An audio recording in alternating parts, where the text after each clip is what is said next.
A racist woman tears an obese black woman's dress in front of the whole town. Everyone laughs, except one man watching from miles away. The next day, the ground starts to shake, not from thunder, but from 500 motorcycles rolling straight into town. At the front rides a tattooed ex-Hell's Angel, carrying a message no one expects. You don't tear down one of ours. What starts as a moment of cruelty turns into a war between shame and mercy, between those who mock and those who protect. The woman who was humiliated must now decide, will she forgive the ones who broke her, or rise and make the whole world watch her grace burn brighter than their hate? And when the truth about the biker's past comes out, everyone will realize this wasn't about a torn dress at all. Can forgiveness really rebuild what hate destroyed? Or will the past burn them all down? Drop a comment below and share which part of the world you're tuning in from today. If you enjoy stories like this, don't forget to subscribe for more. The morning sunlight streamed through May's bedroom window, casting a warm glow on the lavender fabric spread across her ironing board. Her hands moved with careful precision, pressing each seam of the dress she'd sewn from her mama's cherished fabric collection. The gentle hiss of the iron filled the quiet room as she hummed "Amazing Grace" under her breath, practicing for tonight's performance. "Lord, help me do this right," she whispered, smoothing a wrinkle from the sleeve. The dress was special, not just because it came from Mama's carefully stored treasures, but because May had poured her heart into every stitch. Her fingers traced the detailed needlework along the collar, remembering how her mother had taught her to sew with patient love. The phone rang, breaking her concentration. May smiled, knowing exactly who it would be. "Good morning, Loretta," she answered, tucking the phone between her ear and shoulder as she continued pressing the dress. "Child, you better not be fretting over tonight." Loretta's warm voice crackled through the line. "I know that look you get, like a deer caught in headlights." May couldn't help but chuckle. "Just making sure everything's perfect. You know how particular some folks can be." "Some folks need to mind their own business," Loretta replied firmly. "You've got a voice like an angel and a heart to match. Don't you let anyone make you doubt yourself." May's hand stilled on the iron. "It's just being up there in front of everyone." She paused, the words catching in her throat. "Sometimes I feel like all they see is a big woman who doesn't fit their idea of what a soloist should look like." "Now you listen here." Loretta's voice grew stern with love. "The good Lord made you exactly as you're supposed to be. Your size has nothing to do with your gift. When you sing, people forget everything else. They just feel the spirit moving through your voice." Tears pricked at May's eyes. "Thank you, Loretta. I don't know what I'd do without you." "Probably worry yourself silly," Loretta teased. "Now finish pressing that pretty dress and hold your head high. You're going to bless a lot of people tonight." After hanging up, May returned to her ironing with renewed purpose. The lavender fabric seemed to glow in the morning light, reminding her of her mother's favorite saying, "Baby, God don't make no mistakes." The afternoon passed quickly as May prepared her famous sweet potato casserole and gathered her things. She tucked her well-worn Bible into her purse, the same one her daddy had given her for her 16th birthday, its pages marked with years of prayers and promises. The community hall was quiet when May arrived early, just as the sun was beginning to set. She balanced the casserole dish carefully as she made her way up the steps, her freshly pressed dress swishing softly around her ankles. The smell of polish and fresh flowers greeted her as she entered. Clearly, the decorating committee had been hard at work. "Well, well," the voice cut through the peaceful moment like a knife. "You're certainly colorful tonight." May turned to see Charlene Holt standing by the punch bowl, her pearl necklace gleaming under the fluorescent lights. The wealthy widow's eyes traveled from May's shoes to her carefully styled hair. Her lips pursed in what might have passed for a smile, but felt more like a sneer. "Good evening, Mrs. Holt," May replied softly, setting her casserole down on the serving table. "The hall looks beautiful." "Yes, well, we're trying to keep things classy this year." Charlene adjusted her own navy blue dress, the fabric probably worth more than May's entire wardrobe. "The veterans deserve our very best, don't they?" The words hung in the air like smoke, their true meaning clear despite the sugary tone. May felt her chest tighten, but she kept her smile steady. "Yes, ma'am, they surely do. That's why I'm honored to sing for them tonight." Charlene's eyebrows lifted slightly. "Oh yes, the music portion. Well, let's hope everything goes smoothly." She turned away, her heels clicking sharply against the floor as she moved to inspect the table settings. May stood still for a moment, letting the sting of the interaction wash over her. She reached into her purse and touched her Bible, drawing strength from its familiar leather cover.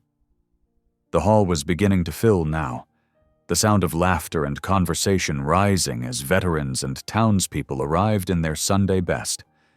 But even as she greeted familiar faces and accepted warm hugs from church friends, May could feel Charlene's critical gaze following her around the room.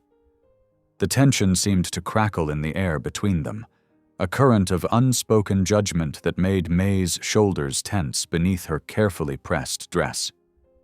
She busied herself helping to arrange the food table, making sure her casserole was placed just right among the other dishes. The hall was transformed now, filled with the warmth of community and the buzz of excitement. American flags stood proud in their stands, and red, white, and blue bunting draped the walls. Yet beneath the festive atmosphere, May could sense something else, an undercurrent of old prejudices and unspoken rules about who belonged where and how they should appear. May found a quiet corner to review her music, though she knew Amazing Grace by heart. The familiar words brought comfort, reminding her that true grace went far deeper than appearance or social standing. As she stood there, she heard snippets of conversation, including Charlene's voice rising above others as she directed last-minute arrangements with the authority of someone used to being obeyed. "The program needs to be perfect," Charlene was saying to another committee member. "We have several important guests tonight, and appearances matter." May closed her eyes briefly, letting the words of the hymn she would soon sing fill her mind. "Through many dangers, toils, and snares, I have already come." Her mama had always told her that sometimes the greatest act of courage was simply showing up with love in your heart, no matter how others treated you. The hall continued to fill with people, veterans in their dress uniforms, families in their finest clothes, community leaders in suits and ties.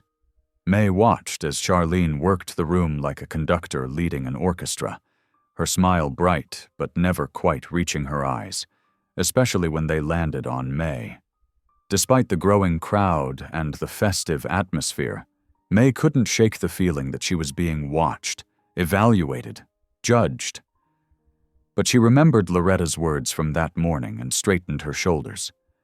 She smoothed her lavender dress one more time, feeling the love sewn into every stitch, and silently prepared herself for the evening ahead. Whatever came, she would face it with grace. Not just the amazing grace she would soon sing about, but the quiet grace her mama had taught her to carry in her heart. The evening progressed as veterans and their families settled into their seats. The soft clink of silverware against plates and the gentle murmur of conversation filled the community hall.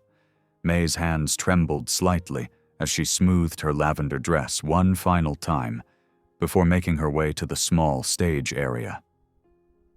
The spotlight felt warm on her face as she stepped up to the microphone. Looking out over the sea of faces, she caught a few encouraging smiles from familiar church members. Even in the dim light, she could make out Charlene Holt's critical stare from her prominent position at the head table. May took a deep breath, closing her eyes for just a moment to steady herself. When she opened them again, she focused on the American flag standing proud in the corner, thinking of all the veterans who had served their country. Her voice, though initially trembling, rose clear and strong through the first verse of Amazing Grace. Amazing Grace, how sweet the sound that saved a wretch like me. The familiar words flowed from deep within her soul, carrying years of church choir practice and countless Sunday mornings. As the notes filled the room, a hushed silence fell over the crowd.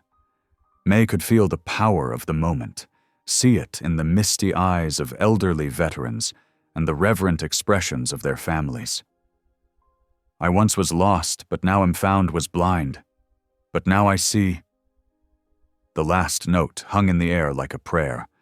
For a precious few seconds, the room remained perfectly still, as if no one dared break the spell her voice had cast. Then, applause erupted, genuine and warm. May's heart swelled with gratitude as she stepped down from the stage, her smile bright despite her nerves. She had almost made it back to her seat when she heard the click of heels behind her. Before she could turn around, she felt something cold and wet splash against her back. May gasped as fruit punch soaked through the fabric of her beloved dress, the sticky liquid quickly spreading across the lavender material. "Oh my!" Charlene's voice rang out with exaggerated concern. "How terribly clumsy of me!" May stood frozen as Charlene made a show of trying to help, grabbing napkins from a nearby table. But instead of dabbing gently at the stain, Charlene seized the fabric of May's dress, pulling at it with surprising force. The sound of tearing fabric seemed to echo through the suddenly quiet hall. May felt the cool air hit her back as the seam split straight down, exposing her slip underneath. The gasp from the crowd was audible, followed by scattered laughter and whispers that felt like physical blows. "Oh dear," Charlene said, her voice dripping with false sympathy. "I suppose some fabrics just aren't made to last." May's vision blurred with tears as she clutched the torn edges of her dress together. The room seemed to spin around her, the faces, the lights, the flags all blending into a kaleidoscope of shame and humiliation.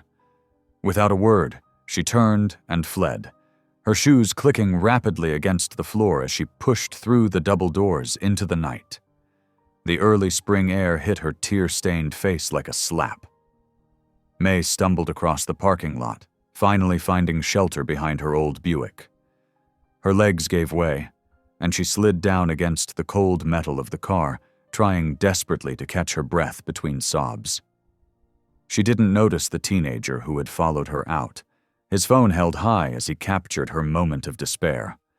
The blue light of his screen illuminated his smirking face as he tapped away, preparing to share her humiliation with an even wider audience.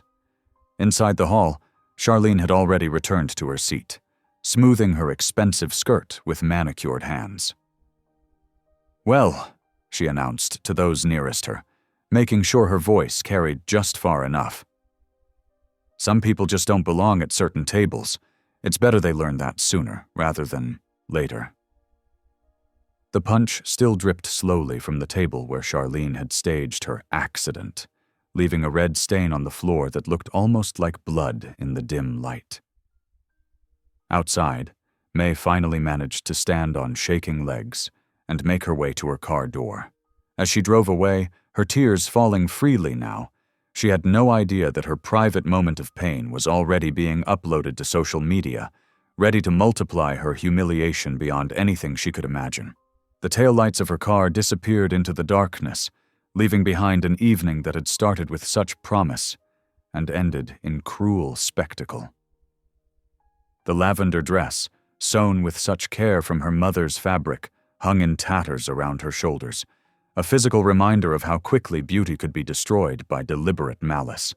Some of the veterans who had been moved by her singing now sat uncomfortably in their seats, their medals gleaming under the fluorescent lights as they watched this different kind of battle unfold. They had fought for freedom and dignity, yet here in their own community hall, they had witnessed the casual destruction of both. The night air carried the faint echo of May's song from earlier. Amazing grace, how sweet the sound. But now those words seemed to mock the cruelty they had all just witnessed. May's car turned onto the main road, carrying her away from the community hall, where her mother's dress and her own dignity lay in shreds, unaware that her moment of vulnerability was about to be shared with countless strangers through the cold lens of a teenager's phone camera. May woke to the insistent buzzing of her phone. Sunlight streamed through her bedroom window as she reached for the device, her eyes still puffy from crying. The screen showed 47 missed calls and over 100 text messages. Her heart sank as she opened the first message, a link to a video. There she was, crumpled behind her car, sobbing in her torn lavender dress. The footage was shaky, but clear enough to show every painful detail of her breakdown. The video had already been shared thousands of times. "Lord, give me strength," May whispered, her voice catching as she scrolled through the comments. "LOL, look at her cry. Who let her in there anyway? This is so wrong. Y'all should be ashamed. Praying for this sweet lady." The words blurred together as fresh tears welled up. May forced herself to get dressed, choosing a plain brown dress that wouldn't draw attention. She had to get groceries. Her pantry was nearly empty, and she couldn't hide forever. At Morton's grocery, the fluorescent lights seemed harsh and exposing. May kept her head down, pushing her cart through the produce section, but she couldn't escape the whispers and stares. Mrs. Jenkins from her church pretended not to see her. Two teenagers pointed and giggled behind their phones. "Poor thing," she heard someone say. "Did you see that awful video?" May abandoned her half-full cart in aisle 7 and hurried home, unable to bear another minute of those pitying looks. By late afternoon, she sat in the old rocking chair on her front porch, trying to find comfort in the familiar creaks of wood and the gentle breeze. Her mother's Bible lay open in her lap, but the words swam before her eyes. That's when she heard it, a low rumble in the distance. At first, May thought a storm was rolling in, but the sky was clear blue. The rumble grew louder, becoming a thunderous roar that seemed to shake the very air. Then she saw them. Motorcycles. Hundreds of them. They filled Main Street from curb to curb, a river of chrome and leather flowing through quiet Fairgrove. May counted them as they passed.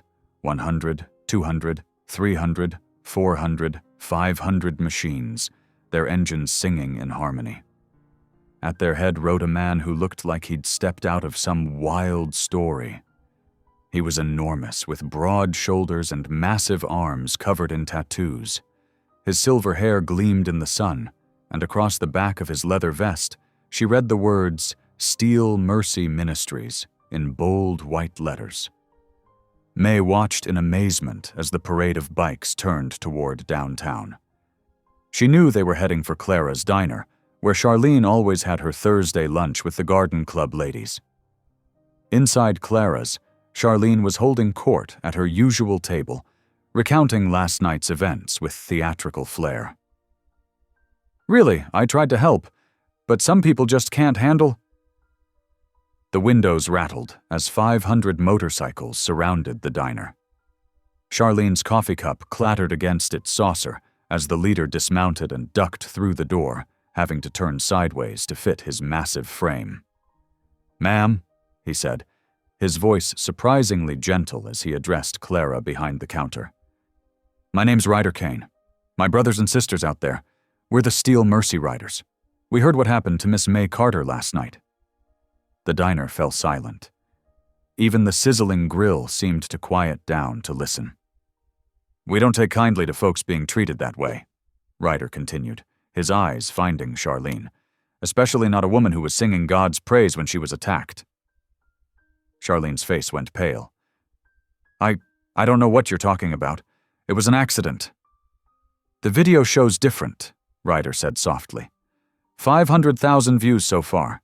Shows exactly what kind of accident it was. He turned back to Clara. "We'll be staying in town a while, making sure nothing like that happens again." His voice carried the weight of a promise. Minutes later, May heard the rumble approaching her house. She stood up, clutching her Bible to her chest as the motorcycles filled her street. Ryder Kane walked up her front path, his boots heavy on the wooden steps. May's heart raced.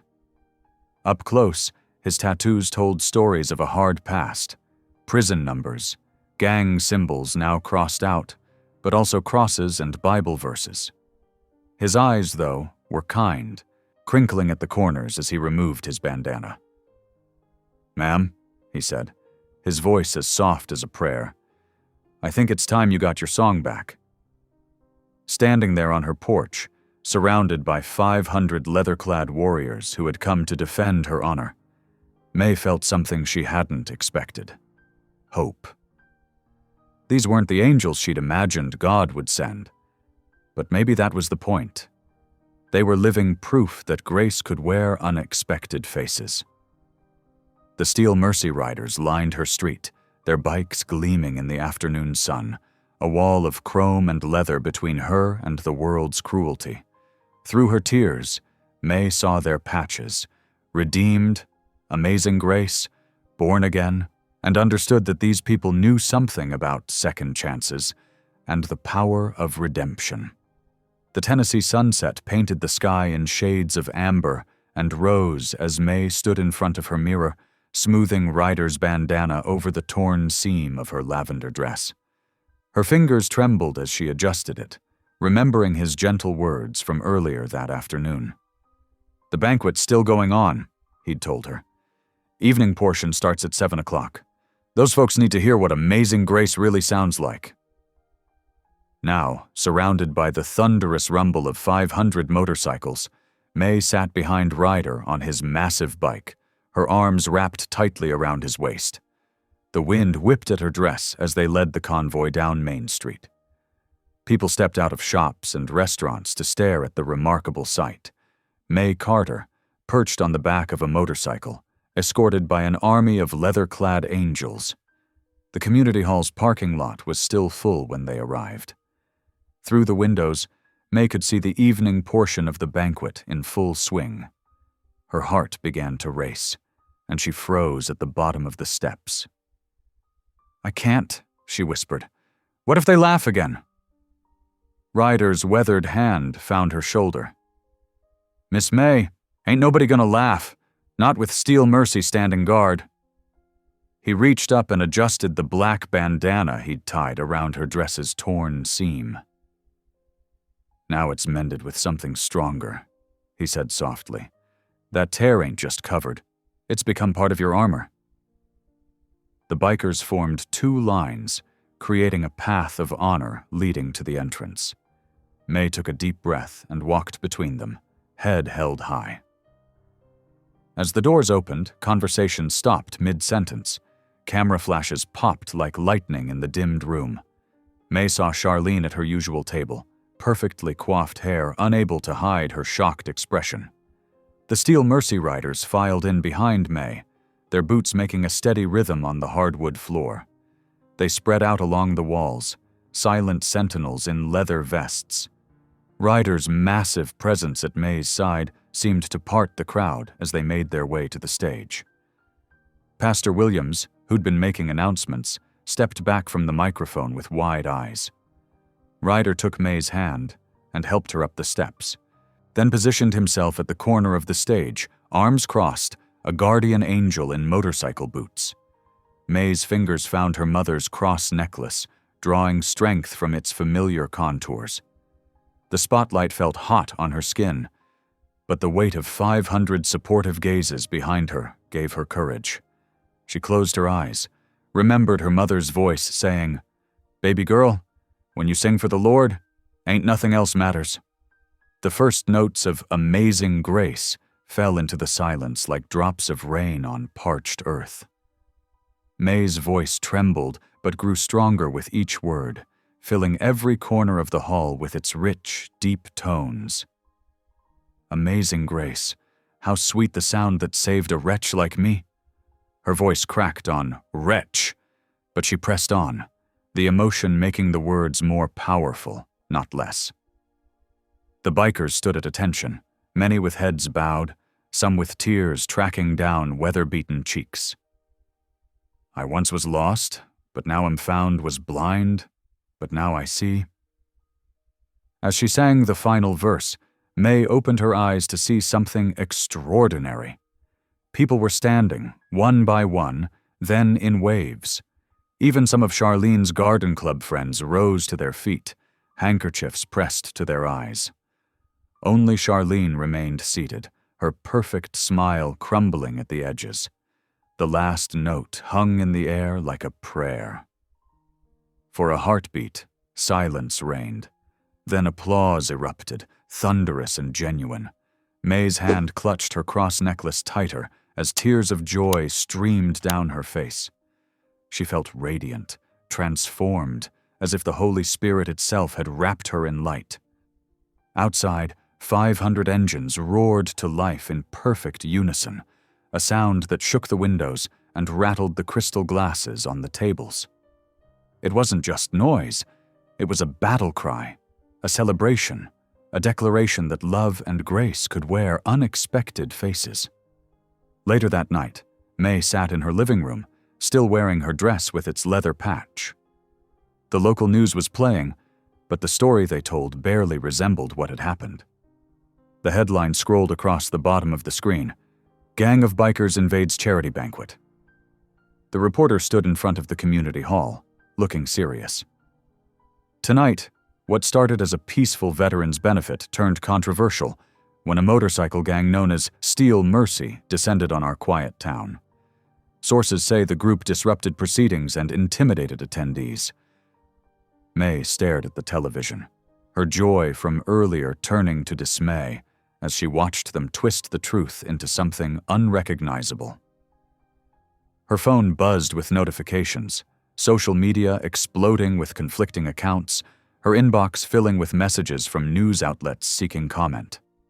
The quiet life she'd known, filled with gospel songs and church suppers, had suddenly become the eye of a national storm.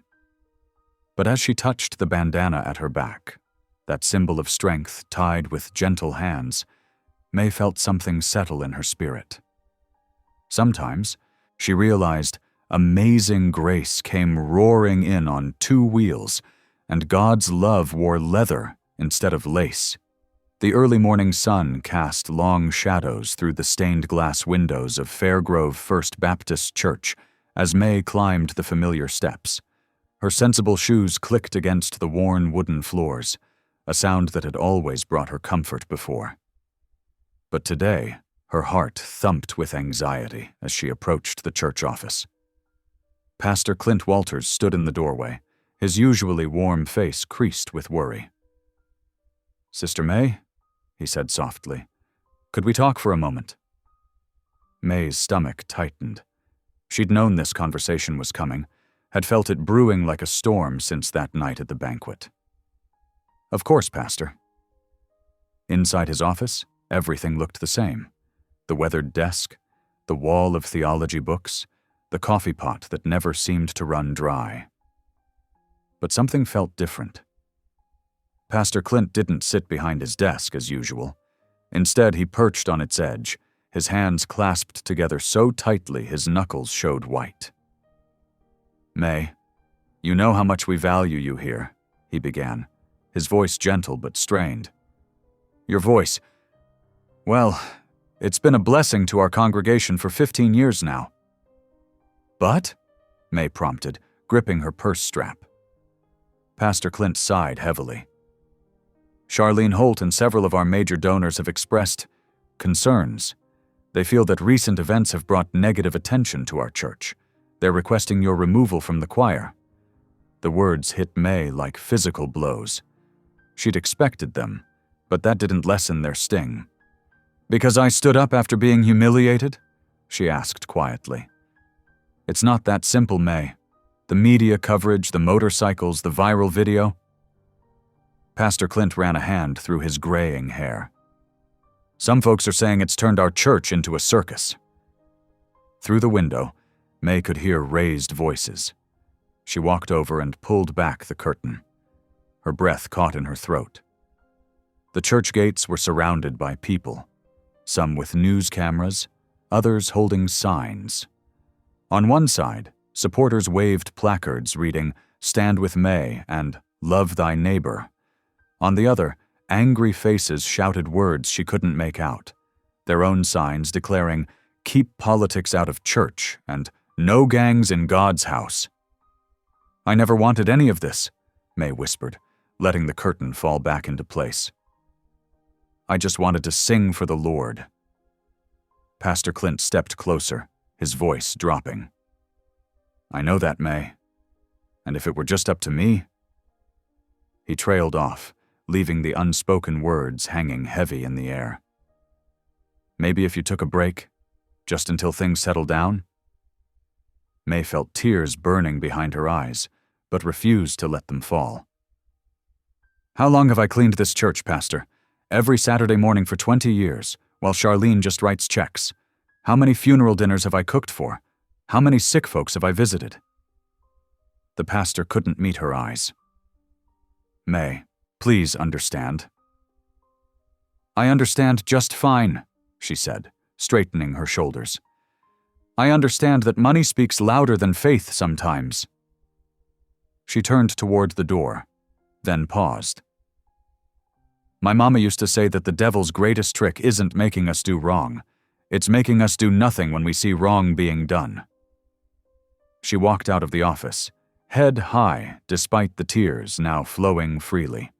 The chaos outside seemed to grow louder with each step she took toward the exit. As she pushed open the heavy wooden doors, cameras swung in her direction, and reporters surged forward, shouting questions.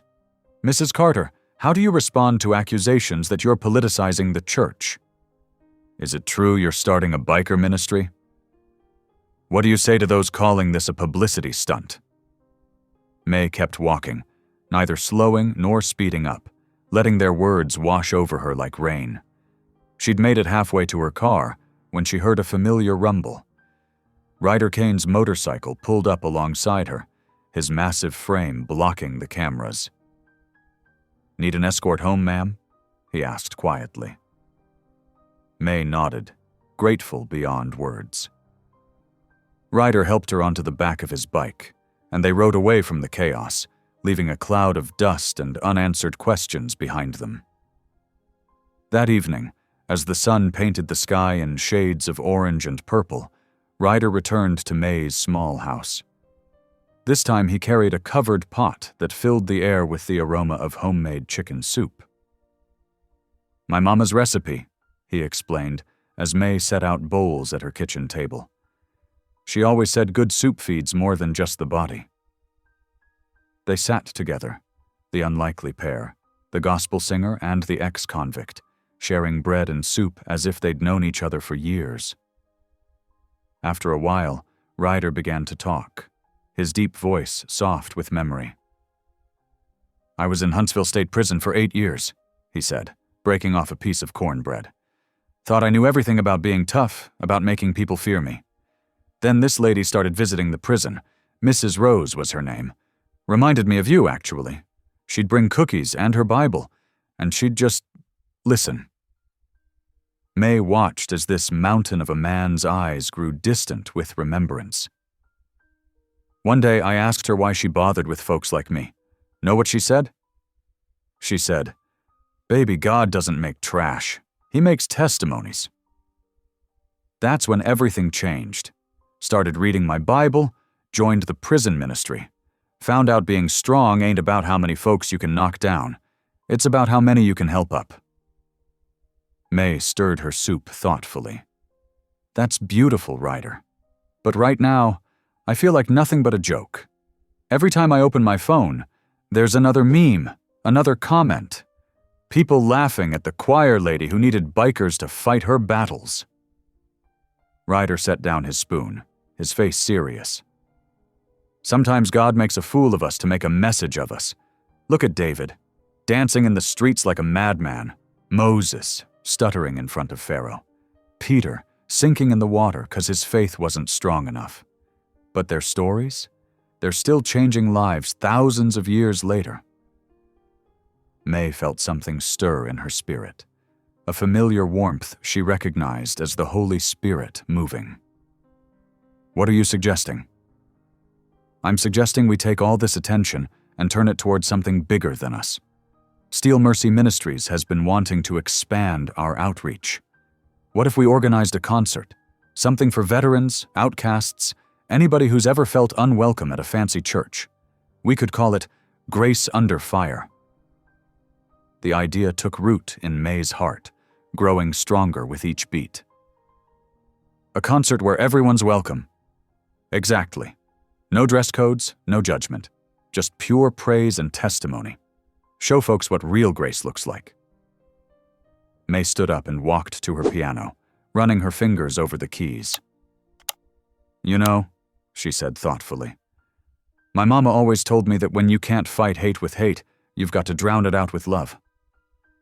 That's right, Ryder nodded. And I've got 500 bikers who know how to make some noise for the Lord. May's fingers found the chords to Amazing Grace, letting them flow softly through the room. Then let's make some noise, brother. Let's make some noise.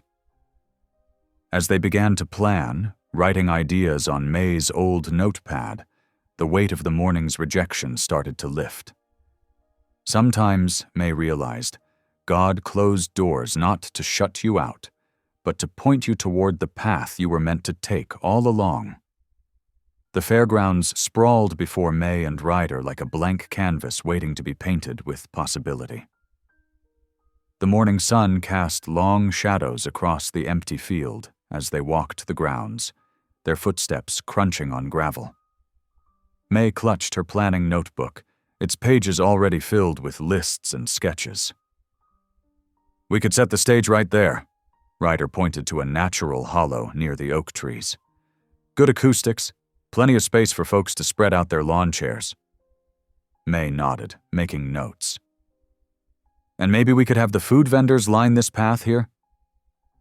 She gestured toward the wide dirt track that curved around the field.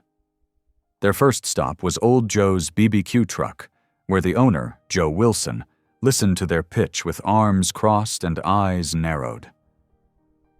Bikers, huh? He said, wiping his hands on his apron. Last time we had bikers in town was 1987, Ryder finished.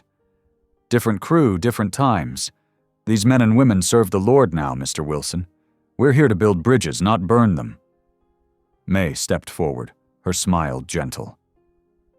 Remember when you catered my mama's funeral, Joe? How you wouldn't let me pay because she'd always saved you a slice of her sweet potato pie at church suppers. Joe's stern expression softened. Sarah Carter was a saint. Well, this event? It's about that same kind of kindness, bringing people together over good food and better company. After a long moment, Joe nodded. Count me in, but I'm bringing my grandson to help. Gonna be a big crowd, I expect. As the week progressed, more vendors joined. Martha's Pies, the Thompson family's lemonade stand, even the Korean fusion food truck from 2 towns over. Each conversation required patience, explanations, and May's unwavering faith. At May's house, Loretta had transformed the living room into a makeshift sewing studio.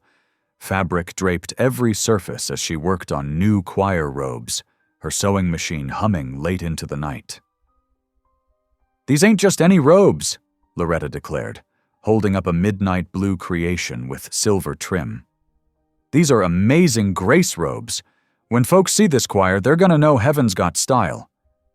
May touched the fabric reverently. Loretta, you didn't have to. Hush now, Loretta cut her off, threading another needle.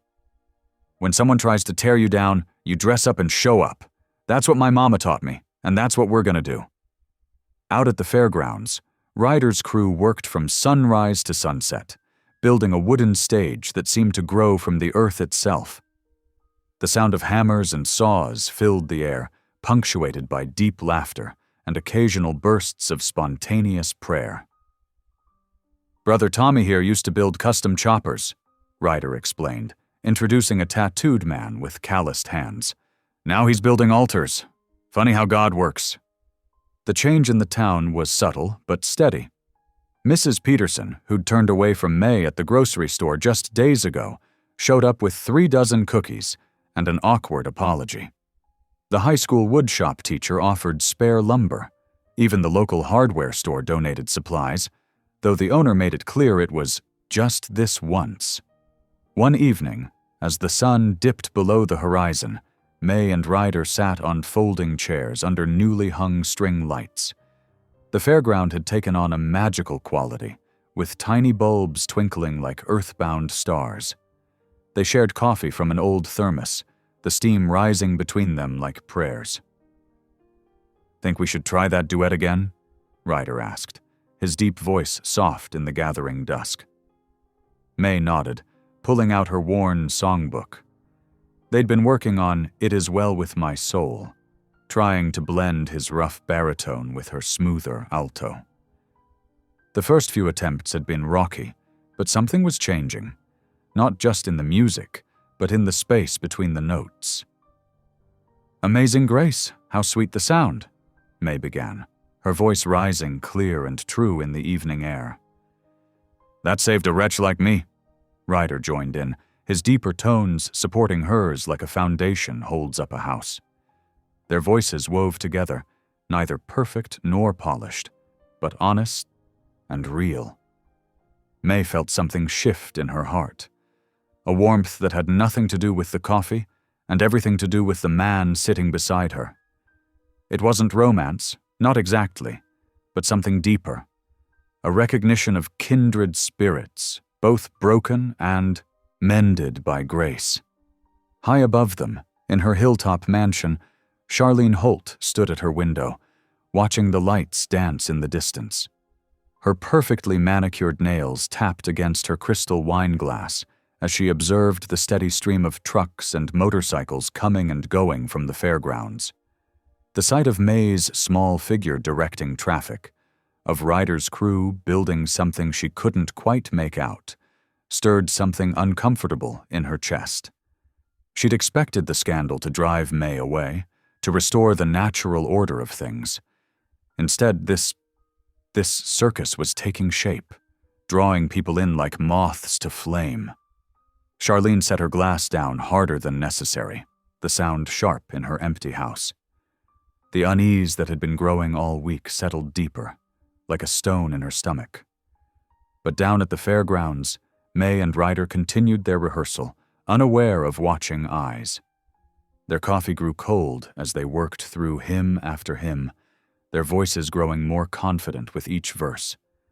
The string lights swayed gently in the evening breeze, casting shifting shadows that danced like angels' wings. As May watched Ryder marking notes in his songbook, his big hands surprisingly gentle with the delicate pages, she remembered something her mother used to say. "The Lord works in mysterious ways, baby girl, and sometimes he sends help riding on unexpected wheels."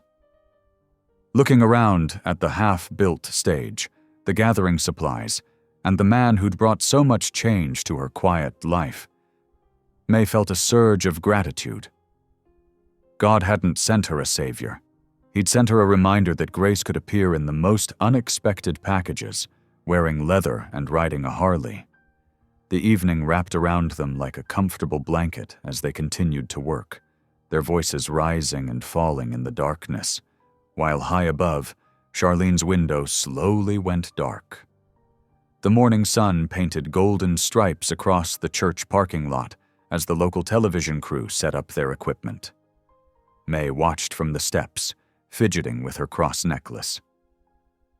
2 weeks of preparation for Grace Under Fire had transformed the fairgrounds, and now the media wanted to tell their story. "You ready for this?" Ryder asked, his leather vest creaking as he sat beside her. May smoothed her new dress, a gift from the ladies' sewing circle. "I suppose the Lord didn't give me a voice to keep quiet when it matters." Sarah Chen, the Channel 5 anchor, approached with her cameraman. Her heels clicked against the pavement as she extended her hand. "Mrs. Carter, thank you for having us. Your story has touched so many hearts already." The interview setup was simple: 2 chairs beneath the old oak tree where May often sat to pray. The morning light filtered through the leaves, creating a natural spotlight that seemed almost divine. "So tell us," Sarah began, "how did this unlikely partnership between a gospel singer and a motorcycle ministry come about?" May glanced at Ryder, who gave her an encouraging nod. "Well, sometimes God's grace comes wearing unexpected clothes," she said with a gentle laugh. "When I was at my lowest, feeling torn down and humiliated, these brothers and sisters in Christ showed up to lift me up." The interview flowed naturally as May shared her story. When asked about the viral video and the hurt it caused, she paused thoughtfully. "Maybe we can't stop hate," she said, her voice steady and clear, "but we can drown it out. We can make love louder." Ryder spoke about Steel Mercy's mission, his deep voice resonating with conviction. "We're all broken people," he explained, "but broken things, when put back together, can be stronger at the mended places." The segment aired that evening at 6 o'clock. May watched it from her living room, surrounded by Loretta and several members of Steel Mercy. The story was picked up by national networks, and by morning her mailbox was overflowing. Letters came from everywhere: churches in Seattle, veterans in Florida, motorcycle clubs in Texas. Each envelope contained stories of pain, hope, and healing. A Vietnam veteran wrote about finding peace through music. A young girl shared how she'd been bullied for her weight until her church family stood up for her. "Listen to this one," May said to Ryder as they sorted through the mail on her porch. "Your courage to sing again reminded me that God's not finished with me yet." It's signed by a pastor in Oregon. The town's atmosphere had shifted too. People who'd once crossed the street to avoid the bikers now waved hello. The diner offered free coffee to Steel Mercy members. Even the farmers' market invited them to set up an information booth about their ministry. Pastor Clint's visit to rehearsal came as a surprise. He stood awkwardly at the back of the fairgrounds, watching as voices lifted in harmony. When the song ended, he stepped forward, his hands clasped tightly. "May," he said, his voice thick with emotion, "I was wrong. I let fear of losing donors override my duty to stand for what's right. Can you forgive me?" May's eyes welled with tears as she hugged him. "Pastor, forgiveness is what this whole journey's about." The next afternoon, while May was arranging flowers for the stage, a hesitant voice called out behind her. "Mrs. Carter?" She turned to find a young man in his early 30s, his resemblance to Charlene unmistakable. "You must be Evan," she said softly. Evan Holt shifted his weight, looking both strong and vulnerable in his work clothes. "I needed to tell you something," he said. "What you're doing here, showing grace instead of anger, building something beautiful instead of tearing things down, it's teaching my mother a lesson she desperately needed to learn." May gestured to a nearby bench, and they sat together in the shade. Unknown to them, a silver Mercedes was parked just beyond the tree line, its occupant watching intently. "My mother," Evan continued, "she's always needed to control everything, to keep up appearances. When Dad's scandal hit, something broke in her. But watching you rise above her cruelty with dignity, it's reaching her, even if she won't admit it yet." May reached out and took his hand. "Sometimes the hardest walls to break down are the ones we build inside ourselves," Evan's eyes glistened. "Thank you for showing her what humility looks like. Maybe there's hope for her yet." They embraced, a moment of healing between two souls connected by pain and possibility. In her car, Charlene Holt pressed a manicured hand to her mouth, tears streaking her carefully applied makeup. The sight of her son in May's arms broke something loose inside her. Pride, perhaps, or the first crack in a wall built of bitterness. That evening, May knelt beside her bed as she had done every night since she was a girl.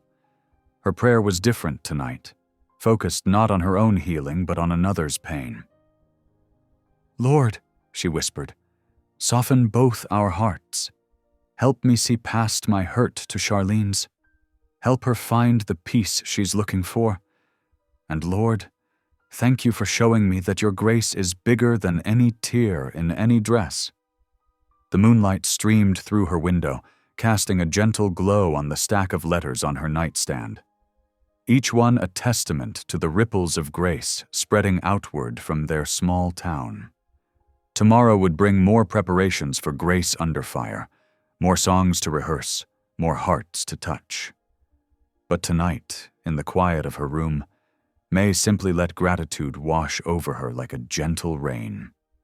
The transformation of the past 2 weeks felt like a miracle unfolding in slow motion. What had started as a moment of humiliation had blossomed into something beautiful. Proof that God could indeed make all things new, even in the most unexpected ways.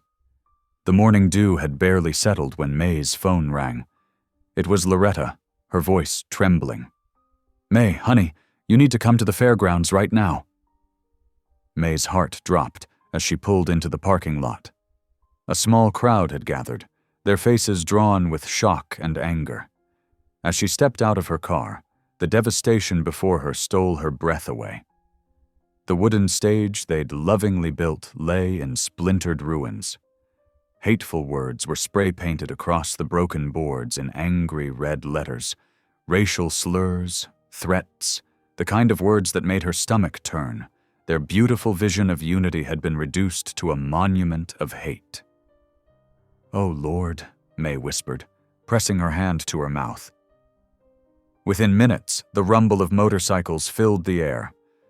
Ryder led his Steel Mercy crew into the lot, their faces hardening at the sight. Without a word, they dismounted and began clearing debris. Some pulled out tools, others made calls for lumber donations. "We'll rebuild it twice as strong," Ryder said, his calloused hand gentle on May's shoulder. "Hate can't win if we don't let it." They worked through the morning, sweat mixing with determination. Local folks started showing up with water bottles and sandwiches. Even some who'd been skeptical of the bikers joined in, proving that destruction sometimes brings unexpected unity. Then the sirens started. At first they thought it was the police finally responding to their vandalism report. But the wail kept going, joined by more. Fire trucks roared past the fairgrounds, their lights painting everything in urgent red. "That's heading toward Maple Hill," someone said. Maple Hill, where the town's wealthiest residents lived, where Charlene Holt's mansion stood. Ryder's head snapped up. Without hesitation, he called to his crew. "Mount up. Could be someone needs help." The bikers reached Charlene's house before the fire trucks. Thick black smoke poured from the windows of the elegant colonial home. A neighbor was screaming that Charlene was still inside. Ryder didn't hesitate. He wrapped his bandana around his face and charged through the front door, two of his most trusted riders at his heels. The smoke was blinding, the heat intense. They found Charlene unconscious in her study, an overturned candle near her prayer bench. When May arrived at the hospital 20 minutes later, she found the waiting room full of leather-clad bikers, their faces streaked with soot.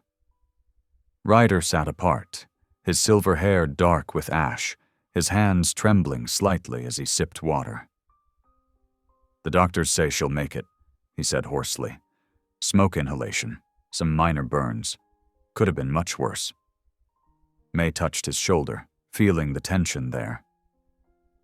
You saved her life. Maybe, but look. He nodded toward the hallway, where Sheriff Davis was approaching with 2 deputies. Mr. Kane, the sheriff said, his tone professional but cold. Need to ask you some questions about this morning's events. The questioning lasted over an hour. The sheriff's implications were clear. The vandalism at the fairgrounds, then a fire at Charlene's house? It seemed too convenient. Despite multiple bikers providing alibis and the neighbor confirming the candle, suspicion hung heavy in the air. By afternoon, the local news was running stories about rising tensions in Fairgrove. The sponsors May and Ryder had worked so hard to secure began calling. First one pulled out, then another. The hardware store that had donated lumber asked for their name to be removed from all materials. May sat in her living room that evening, watching her dream crumble. Her phone kept buzzing with messages, some supportive, others cruel. The weight of it all pressed down until she could barely breathe. Maybe they're right, she whispered to Loretta over the phone. Maybe I've brought a curse instead of healing. Everything I touch seems to break. A knock at her door revealed Ryder, looking more worn than she'd ever seen him. Got some news? He said quietly. My parole officer called.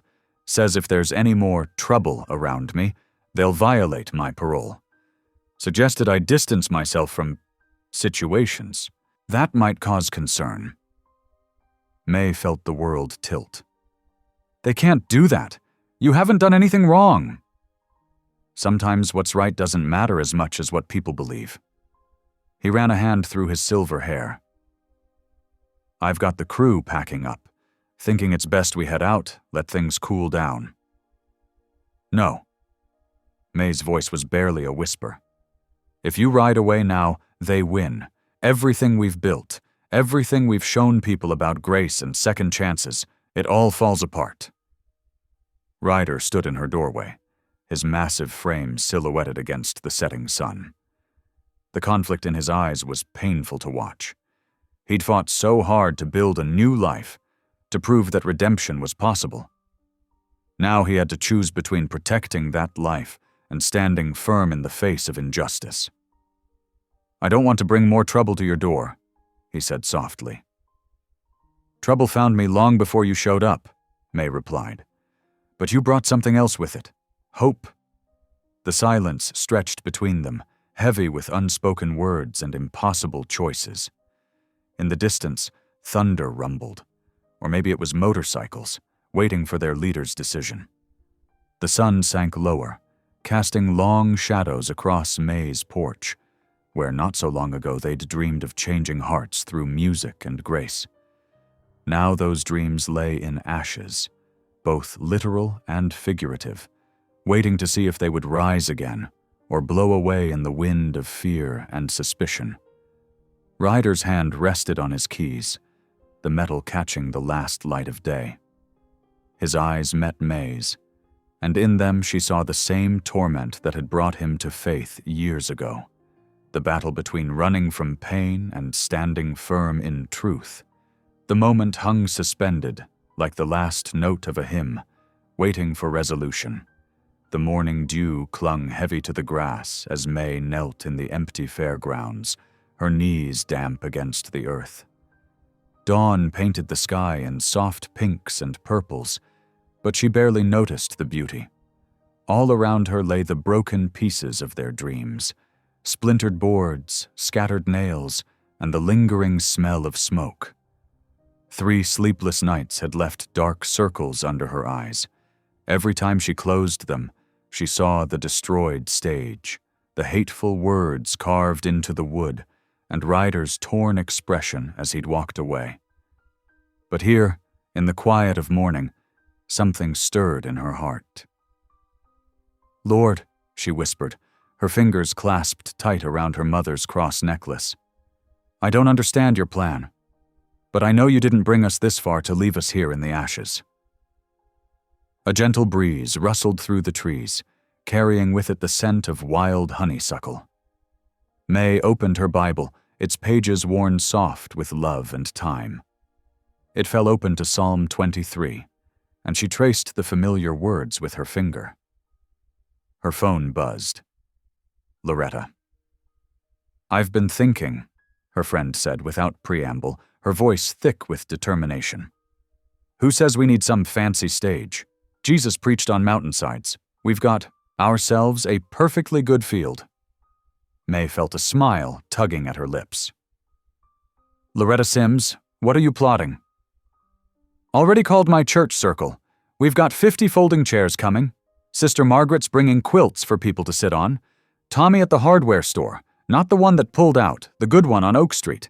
He's lending us some work lights." Tears welled in May's eyes. "But the permits—" "It's private property, sugar. And I already talked to Farmer Johnson. He says as long as we clean up after, we can use his field next door. Says he remembers your mama singing at his wife's funeral, and it's high time he returned the kindness." The sun crept higher as May made calls. Word spread through the town like wildfire. The Methodist Women's Auxiliary promised sandwiches. The Baptist Youth Group volunteered to direct parking. Even some of the vendors who'd pulled out called back, saying they'd rather stand for something than fall for nothing. Around 10 o'clock, a familiar rumble filled the air. May's heart leaped as 500 motorcycles appeared on the horizon, chrome glinting in the morning sun. The steel Mercy Riders rolled in, their leather vests catching the light. They'd defied the warnings, the threats, the fear. They'd come back. But one bike was missing. One rider. The bikers worked quickly, clearing debris and setting up chairs. Loretta orchestrated everything like a general, her clipboard a weapon of mass organization. People began arriving by 11, carrying lawn chairs and coolers, blankets and umbrellas. Children ran playing between the bikes while their parents chatted with the riders. "Would you look at that?" Loretta whispered, pointing to the road. A line of cars stretched as far as May could see.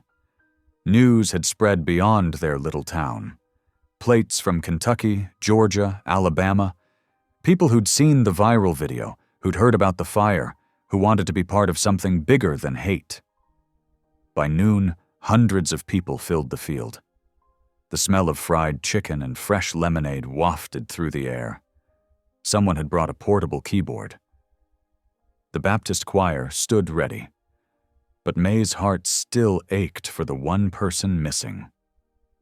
Then she heard it, a single motorcycle, its engine a deep, familiar growl. Ryder Kane rode in slowly, his silver hair gleaming in the sunlight. In his hands he carried something that made May's breath catch. A microphone stand, welded together from the melted remains of the destroyed stage. He dismounted, walking toward her with purpose. The crowd parted like the Red Sea, silence falling as he approached. Up close, May could see the exhaustion in his eyes, the same sleepless nights she'd endured written on his face. "Out of ashes," he said quietly, planting the stand firmly in the earth before her, "comes steel." The metal gleamed, twisted and beautiful, like a sculpture of grace itself. Each piece told a story. There, a bit of the stage where they'd practiced their duet. There, part of the frame where they'd hung the lights, but transformed now, stronger for having gone through the fire. May touched it gently, feeling the smooth coolness under her fingers. Around her the crowd waited, holding their breath. She saw faces she knew and faces she didn't. She saw Loretta wiping tears with her handkerchief. She saw the bikers standing proud, their leather vests a wall of support. She saw children sitting cross-legged on blankets, elderly couples in lawn chairs, teenagers with phones raised to capture the moment. And in that moment, May understood. This was never about a fancy stage or perfect plans. It was about standing firm when the world tried to push you down. It was about finding beauty in broken things. It was about grace, Amazing grace. Her fingers wrapped around the microphone. She closed her eyes, feeling the breeze kiss her face. When she opened them again, she found Ryder's steady gaze, saw him nod once, and knew, really knew, that God had sent him not to save her, but to remind her of her own strength. The first note trembled from her lips, carried by the wind across the field. Amazing grace, how sweet the sound. The metal stand held firm beneath her hands, supporting her voice just as surely as the love surrounding her supported her heart. Out of ashes, indeed, had come something stronger than steel. It had brought forth hope. May's voice soared over the field, carrying hope on every note. The crowd swayed gently, some with eyes closed, others with hands raised. But then a murmur rippled through the gathering, and May's voice wavered as she saw what had caused it. Through the parting crowd came Evan Holt, carefully pushing a wheelchair. In it sat his mother, Charlene, her normally perfect hair lying limp around her bandaged face. Her designer clothes had been replaced by a simple hospital gown, and her hands trembled in her lap. The crowd drew back, creating a path to the makeshift stage. May's voice caught on the word grace, the note hanging unfinished in the air. Her fingers tightened around the steel microphone stand as Charlene raised her hand weakly, gesturing for the microphone. For a moment, May hesitated. The memory of that torn lavender dress flashed through her mind. But then she saw something she'd never seen before in Charlene's eyes, raw, unvarnished pain. "Please," Charlene whispered, her voice hoarse from smoke inhalation. May handed over the microphone, and Charlene's next words fell like stones into still water. "I tore that woman's dress because I hated myself," Charlene confessed, tears streaming down her face and dampening her bandages. Her voice cracked with emotion as she continued. "You covered me with grace when I stripped you of dignity." A collective gasp rose from the crowd. Some people covered their mouths in shock, while others nodded in understanding. May felt her own tears begin to fall as Charlene reached out a trembling hand toward her. Without hesitation, May knelt beside the wheelchair, carefully wrapping her arms around Charlene's frail shoulders. The embrace was gentle, mindful of Charlene's injuries, but it carried the weight of true forgiveness. The crowd began to applaud, the sound building like rolling thunder. Here and there, voices rose in spontaneous prayer. Near the back, several of Ryder's bikers removed their caps in respect. Ryder himself stood silent, his head bowed, but those close enough could see the tears sliding down behind his dark sunglasses. As the applause gradually faded into reverent silence, Ryder Kane stepped forward from the shadows at the edge of the stage. His massive frame seemed smaller somehow, hunched with the weight of something unspoken. The silver in his hair caught the morning light as he cleared his throat. "There's something else that needs saying today," he said, his deep voice unusually unsteady. "Something I've carried for too long." He looked directly at Charlene and Evan, his weathered hands clasped tightly in front of him. "Years ago, before I found my way to faith, I was in a bar fight. A young man got hurt that night, hurt bad." He paused, swallowing hard. That young man was Evan Holt. The crowd drew in a collective breath. Evan stood straighter behind his mother's wheelchair, his face a mix of recognition and old pain. "I never knew it was you," Charlene whispered, her hand reaching out to grasp Ryder's calloused fingers. Her voice grew stronger as she added, "Then maybe God brought us full circle to forgive." May watched as tears rolled freely down Ryder's cheeks now, his sunglasses pushed up on his head. The morning sun seemed to glow brighter as a deep peace settled over the field, as if heaven itself was witnessing this moment of healing. Without prompting, someone in the crowd began to sing softly. Amazing grace, how sweet the sound. Others joined in, voice by voice, until hundreds of people were singing as one. They reached for each other's hands, bikers and church ladies, veterans and teenagers, black and white, forming an unbroken circle of harmony. Television cameras captured the scene as the song swelled, hundreds of voices rising above the empty field, above the ashes of hatred, above years of prejudice and pain. The melody carried their story of reconciliation to the waiting world, a testament to the power of grace to heal even the deepest wounds. The warm Tennessee sun painted golden streaks across the Lavender House's freshly painted sign. 12 months had transformed the old warehouse into something beautiful, just like the town itself. The cafe and music hall buzzed with life as veterans in crisp aprons served steaming cups of coffee alongside former inmates who'd found a second chance through Ryder's Steel Mercy program. May stood at the entrance, straightening the framed lavender dress that had started it all. Her fingers traced the careful stitching where Ryder's bandana had once covered the tear. Below it, a brass plaque gleamed. Torn by hate, mended by grace. The words caught the morning light, reminding everyone who entered of how far they'd come. Still admiring your handiwork?